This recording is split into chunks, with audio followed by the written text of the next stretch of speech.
What the heck happened to my beard? Oh no. Hello everyone, Carmine from New York here, photographer in Manhattan since 1973. Hit the thumbs up button, please subscribe, it makes this old guy happy. All right, my beard, what the heck happened? For the last 283 videos, you guys have seen me with a beard.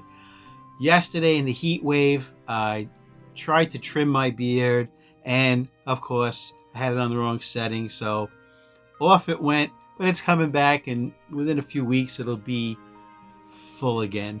Okay, this is a very exciting episode. It's episode 284. We're going to talk about one of my absolute favorite prime lenses.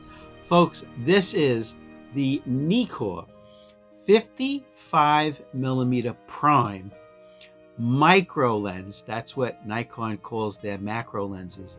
This is the autofocus version. It's f2.8. Look at the size of this lens extension. Okay, I have it on manual focus right now, just to show you how far the lens extends. One thing you'll notice about this lens is that the front element is so deep. I don't want to touch the lens, but it's deeper than my pinky. So what does that mean? It means you don't need a lens hood. It has a built-in lens hood because the front element is so deep. Now, why is this lens so darn interesting? First of all, it's mounted on the Nikon D7000. The photographs you're going to see today were taken by me with this setup, the Nikkor 55mm 2.8 autofocus micro lens on the D7000.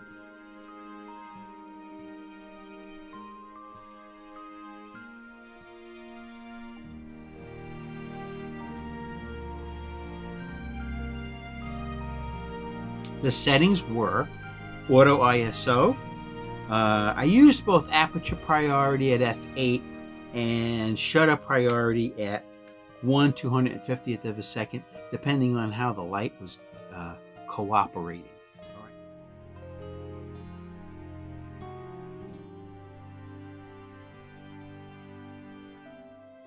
It will do micro photography as well as regular outdoor or indoor photography. As you'll see in the photographs, you'll see both close-ups and you'll see both some of my model photography that I did with this lens.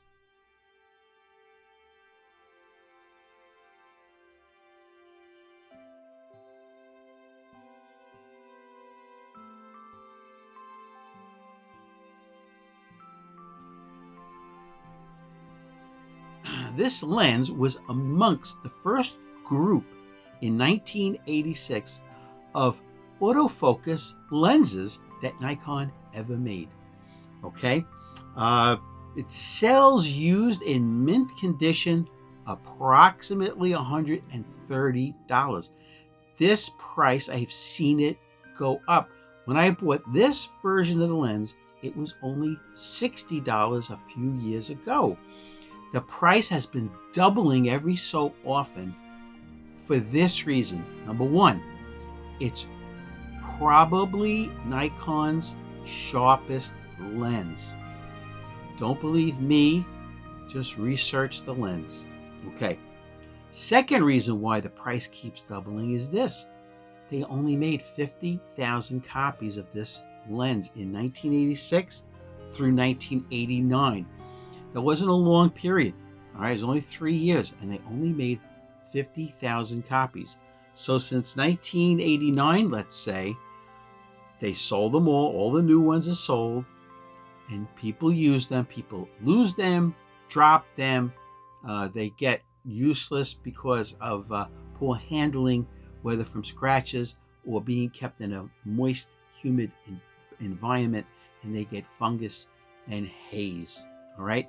So which means that the number of working minty lenses, 55 millimeter, 2.8 autofocus micro lenses, every year the availability goes down and down and down, which makes the price go up and up.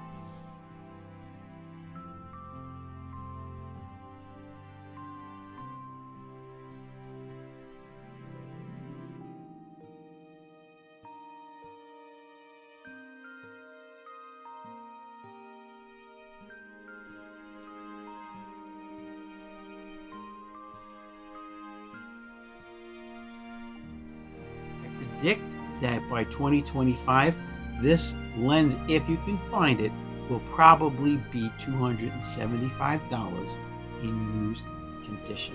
All right. One of the benefits of this lens is that it's a true one-to-one micro macro lens. What the heck does one-to-one mean? It means that if you have your object, the thing you want to photograph, okay? Let's say it's this little clip. You want to photograph this clip.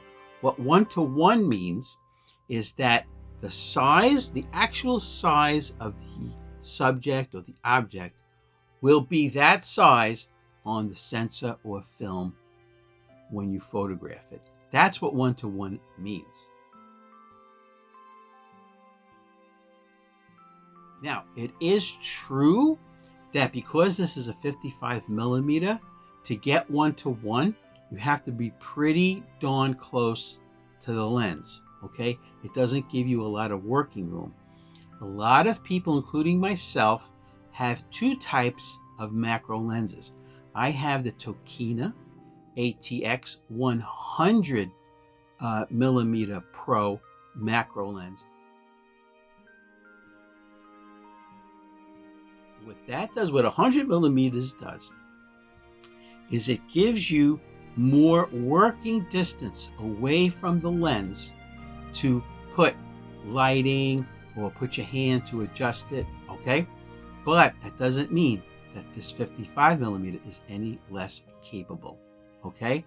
When I'm out in the field or even around the house taking macro photographs, I don't really care how distant it is, as long as I get a true one-to-one photograph.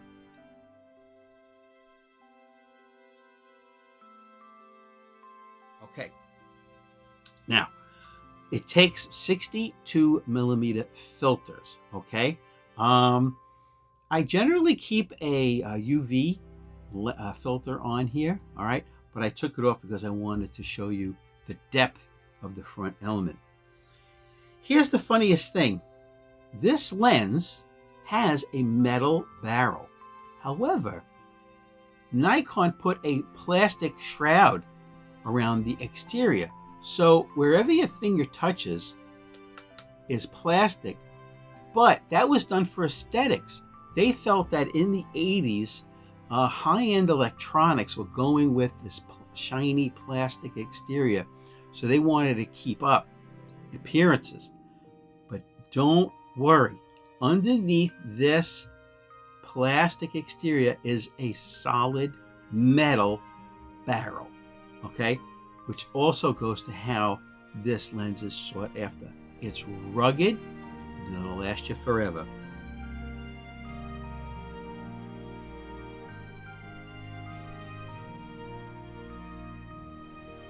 The autofocus on this is extremely fast and it's extremely sharp. It will work on every f-mount camera. Now, I'll take it off to show you something. It will autofocus if your camera has a built-in motor for focusing, right? Here, it looks like a small screwdriver. That's the built-in focus motor on the camera.